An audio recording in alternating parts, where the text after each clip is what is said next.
ஆண்டவராய் இயேசுவின் நாமத்தினால இந்த நாளில் கூட என் அன்பின் வாழ்த்துக்கள். எனக்கு அருமையானவர்களே, இந்த நாளில் கூட ஆண்டவர் ஒரு மனிதனுக்கு செய்த ஒரே மனிதனுக்கு செய்த 2 அற்புதங்களை குறித்து தான் அந்த காலையத்தில் நம்ம பார்க்க போகிறோம். நான் வாசிக்கிறேன், மாற்கு 8ஆம் அதிகாரம் வாசிக்கிறேன். நான் 22லிருந்து வாசிக்கிறேன். பின்பு அவர் பெத்சாய்தா ஊருக்கு வந்தார்.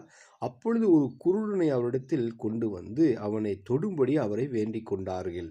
அவர் குருடனுடைய கைகளை பிடித்து அவனை கிராமத்துக்கு வெளியே அழைத்து கொண்டு போய் அவன் கண்களில் உமிழ்ந்து அவன் மேல் கைகளை வைத்து, எதையாகிலும் காண்கிறாயா என்று கேட்டார்.